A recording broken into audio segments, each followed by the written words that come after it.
Bonjour à tous. Je vais continuer l'étude de Saint François d'Assise. Il reste une petite partie. On va parler de l'épilogue. Donc, on va commencer avec un signe de croix. Au nom du Père, du Fils et du Saint-Esprit. Amen. La piété personnelle de Saint François d'Assise n'est pas restée confinée dans son âme. Elle pénètre tout d'abord ses fils, qui, devant son lit de mort, se lamentent et s'écrient.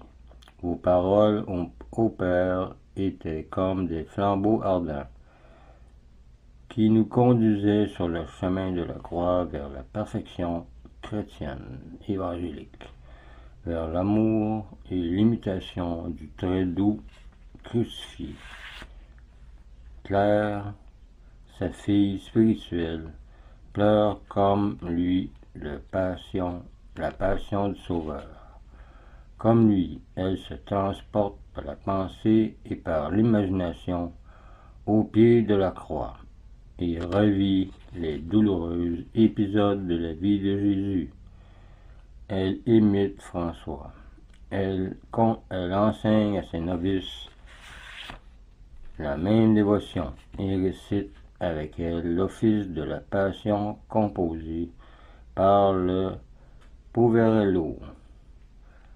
Ceux-mêmes qui furent moins en contact avec le saint reçurent de leurs frères la même empreinte.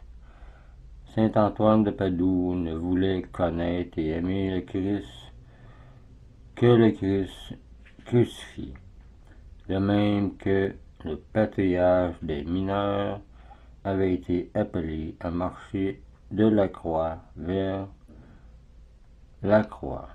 Tous se regardaient vraiment comme les hommes du crucifié, et c'est dans le rayonnement de la croix qu'ils apparurent à leurs contemporains de ce monde. C'étaient des soldats du Christ. Voilà bien, dit Jacques de Vitry, grand prédicateur de la croisade, qui eut le bonheur de voir notre saint et de converser avec lui. Voilà bien l'ordre des pauvres du crucifié de notre Seigneur Jésus-Christ. Cette sainte hantise de la passion, on la découvre avec la spiritualité tendre, généreuse, qui en découle, et d'autant plus forte qu'elle saisit toutes les puissances de l'âme. On la puise à pleine main dans les premières biographies du saint, écrites par Thomas de Celano, que nous avons cité beaucoup auparavant, et dans les Fioretti. On la recueille sur les lèvres du frère Gilles, qui semble en avoir retenu d'abord le dégoût de toute bouchée de pain qu'il n'aurait pas gagné par son travail, puis et surtout l'horreur du pharisianisme, la prédilection pour la loyauté chevaleresse au service de Dieu. C'est cette loyauté très franciscaine qui le fait cribler de ses traits, d'une ironie franciscaine aussi. Certains prédicateurs verbeux, trop peu pensés trop peu pressés de pratique ou de pratiquer ce qu'il enseigne, l'esprit de Saint François.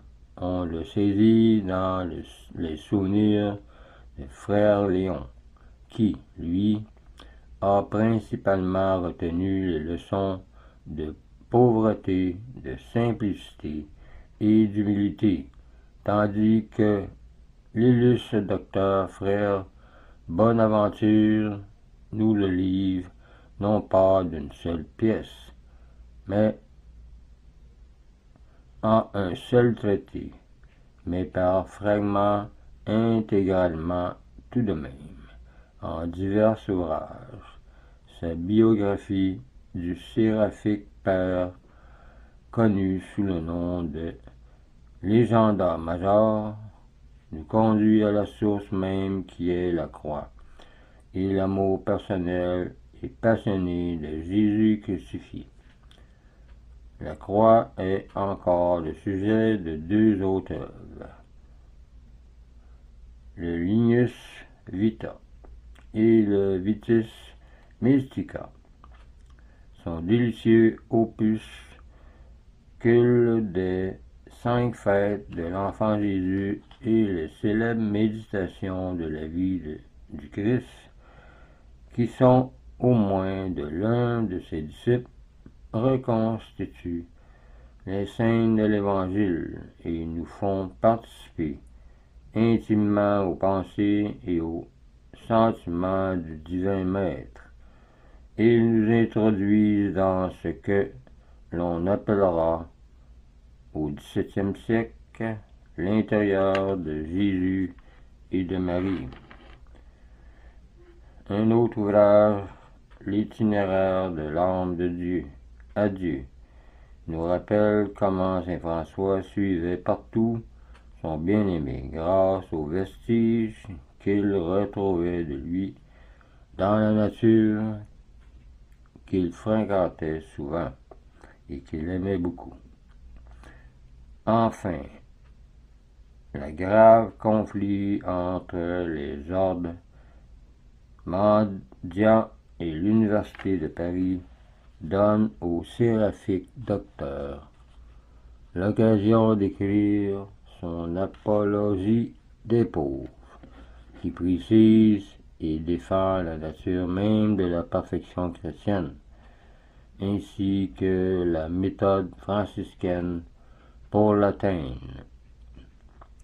Il écrit du reste un autre petit traité qui a pour titre de Imitation Christi. Maître Bonaventure est un élève si fidèle du Péverello que le Christ est pour lui non seulement le centre de la théologie, de sa théologie, mais encore de toute sa philosophie. Toutefois, saint Bonaventure n'a pas transmis à la postérité l'idéal de saint François, tel qu'il l'avait reçu.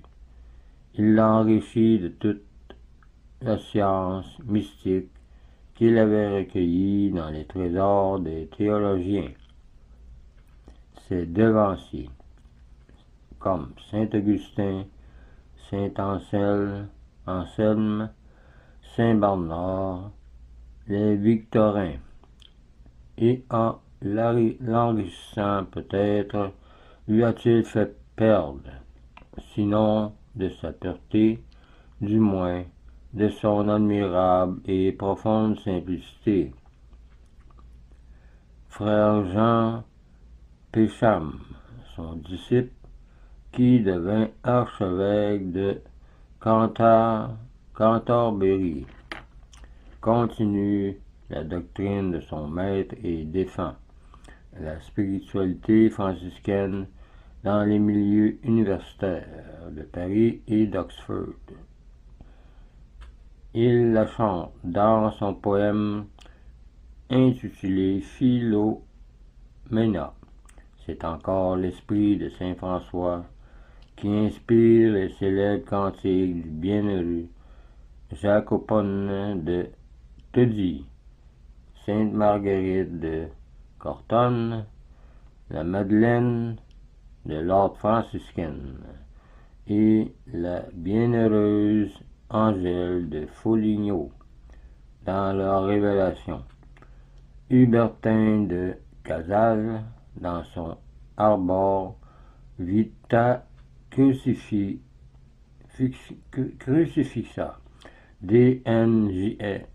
DNJC, livre étrange, plein de tendresse, d'élévation et de violence. Raymond Lulle, en de multiples Opuscule et Barthélemy de Pise, dans son livre d'or des conformités entre notre Seigneur Jésus-Christ et saint François, sont tous tributaires de la vie spirituelle de leur saint fondateur, c'est-à-dire saint François d'Assise. À la vérité, cet idéal de sainteté n'était pas nouveau. L'amour, l'adoration et l'imitation du Christ avaient déjà depuis saint Paul et les autres apôtres, en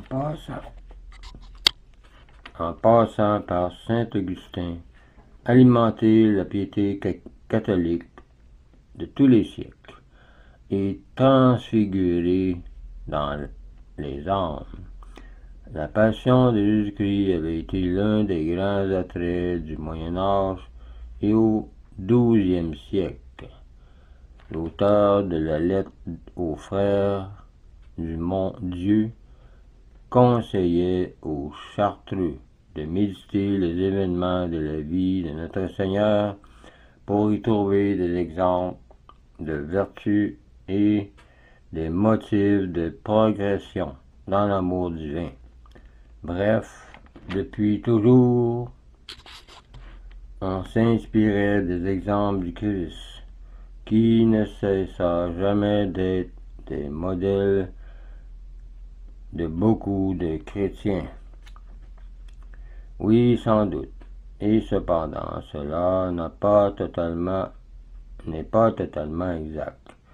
Le Christ que l'on vénérait de préférence jusqu'à saint François, celui que l'on représentait le plus souvent aux porches des cathédrales et dans l'enluminure des missels, c'était le Christ de majesté, le Christ glorieux, triomphant, vainqueur de la mort, juge impassible de ses ennemis, et on craignait sa justice. On invoquait sa miséricorde, on implorait son pardon, ou on ne songeait pas à le suivre par tous les chemins d'humilité, de patience et de renoncement où il avait conduit ses pas. On vivait dans l'espérance de partager son royaume. On ne songeait pas encore beaucoup avec ardeur à partager ses douleurs.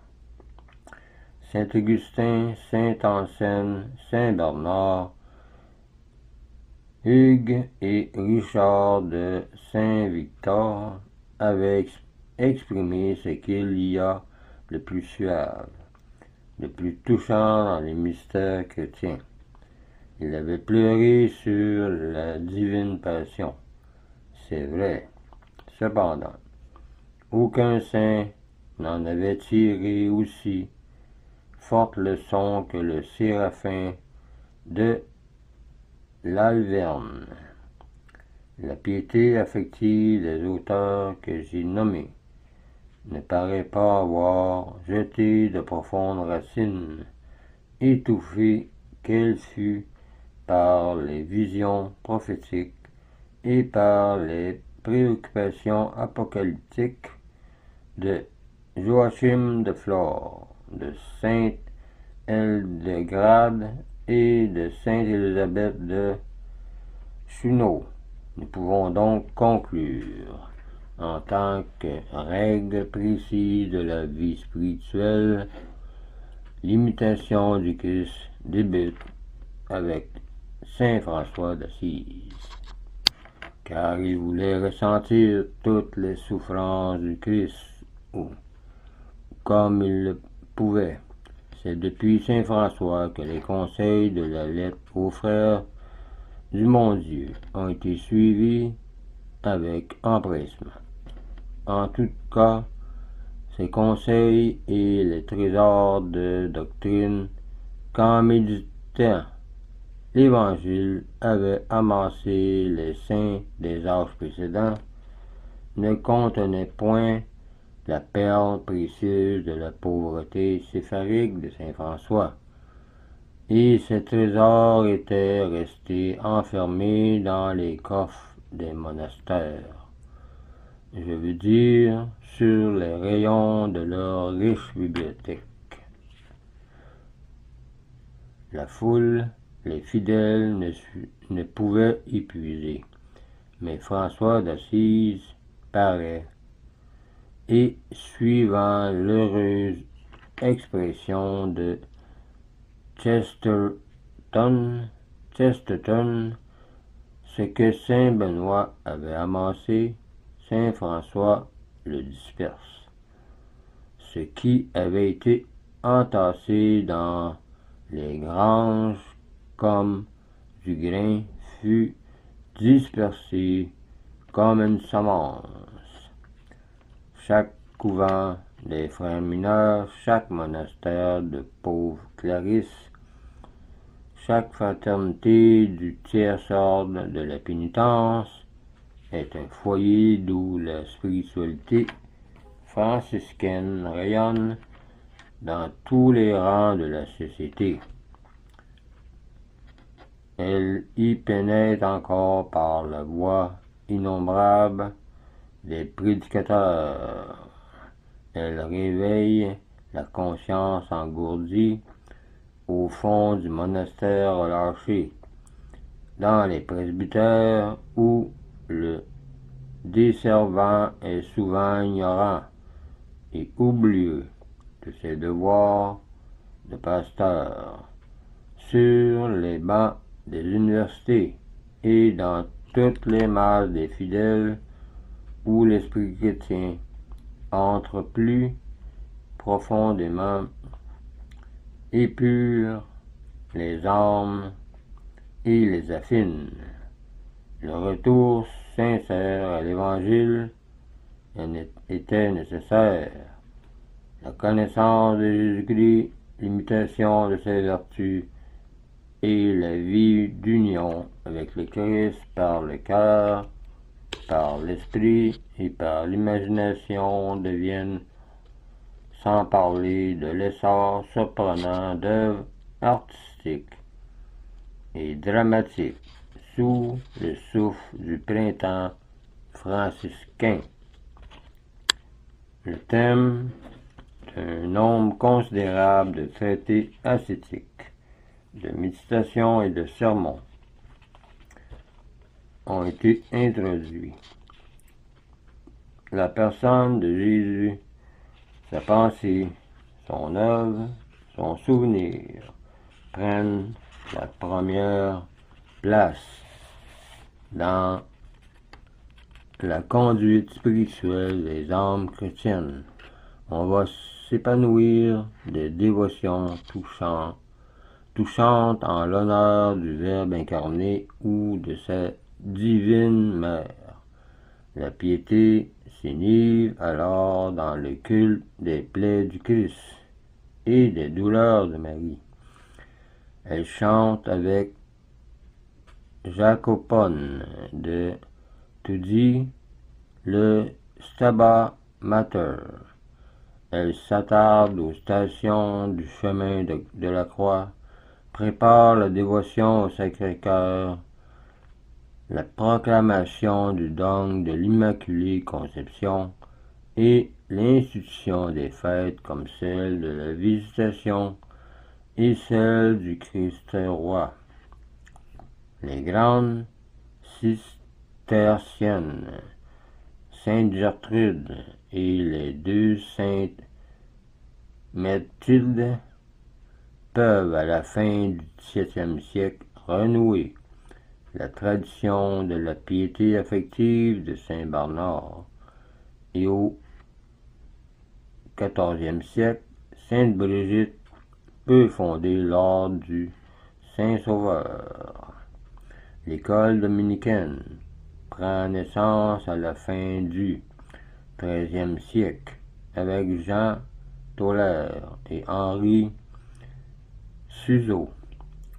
Le premier écrit ses considérations sur la vie et la passion du Sauveur. Le second médite affectueusement les douleurs de Jésus dans son livre de la sagesse éternelle.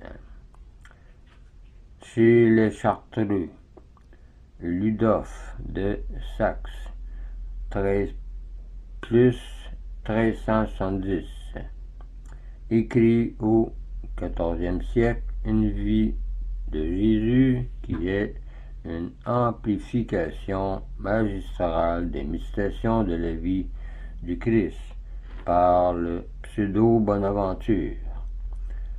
Lannes Perche, en 1539 environ, compose les entretiens de Jésus-Christ avec l'âme fidèle et publie les révélations de Sainte Gertrude. Au XVe siècle, le pieux chancelier de l'Université de Paris, Jean Gerson, est aussi un vrai disciple du docteur Sépharique. Dans les Pays-Bas, les frères de la vie commune sont fortement influencés par la spiritualité franciscaine. Les écrits de Saint Bonaventure chez eux sont classiques, et c'est à cette époque que paraît l'immortel chef-d'œuvre de l'imitation du Christ qui n'a pu éclore, semble-t-il, que parce que François d'Assise l'avait déjà réalisé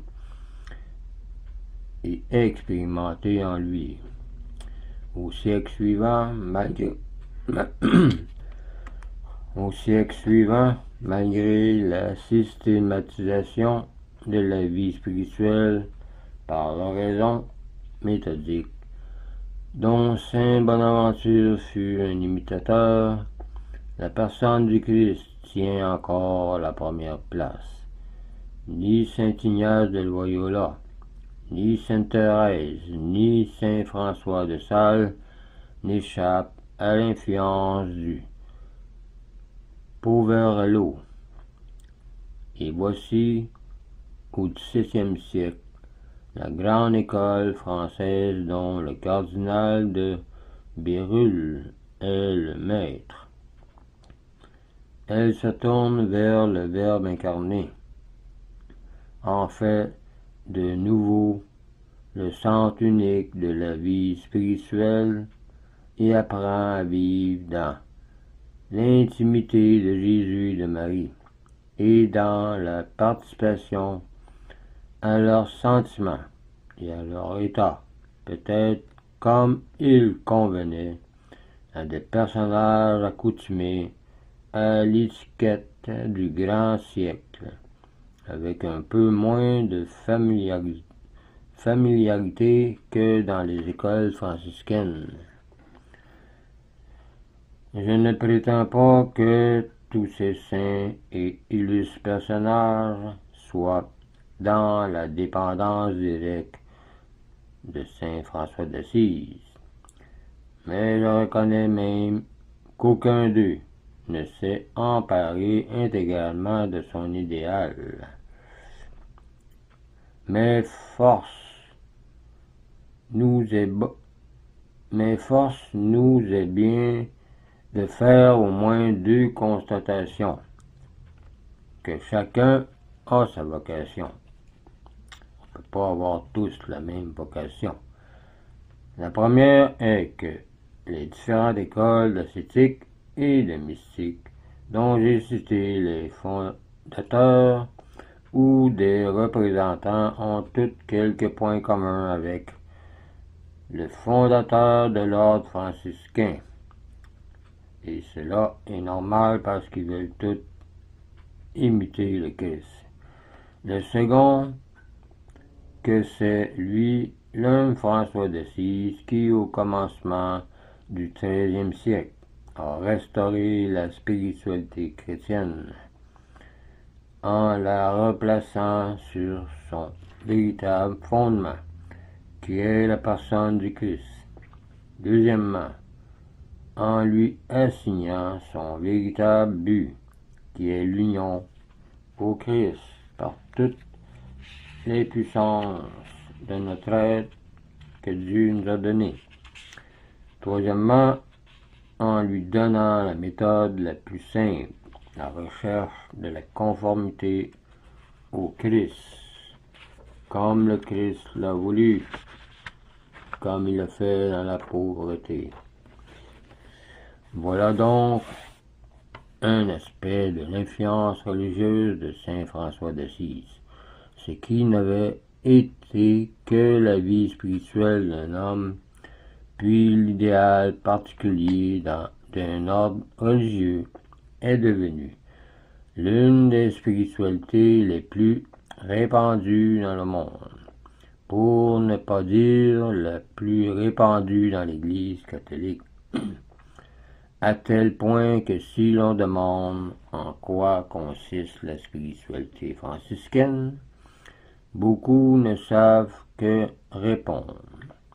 Il faudrait trouver quelque chose de tout à fait extraordinaire et ne s'aperçoivent pas tant elle est entrée rapidement et pleinement dans le patrimoine commun de la catholicité, que la spiritualité franciscaine, c'est tout simplement la recherche, la connaissance et l'amour de Jésus-Christ, de l'imitation du Christ à laquelle avait, avant saint François, on n'osait peine prétendre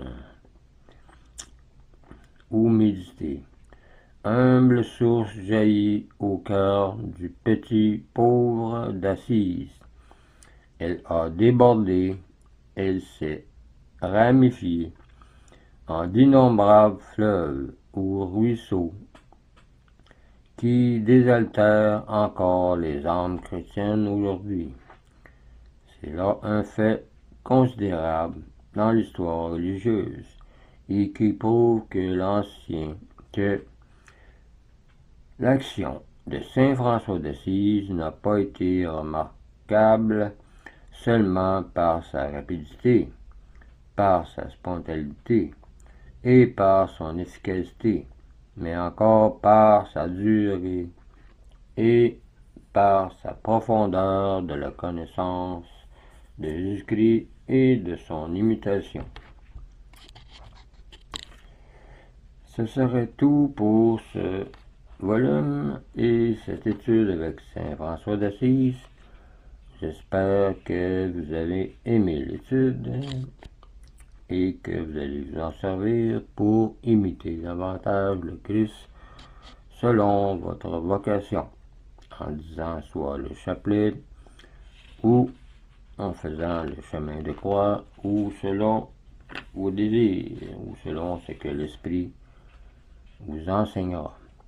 Donc, je vous laisse là-dessus, je vous dis au revoir et merci à saint François d'Assise et à notre Maître Jésus-Christ, notre Sauveur. Amen.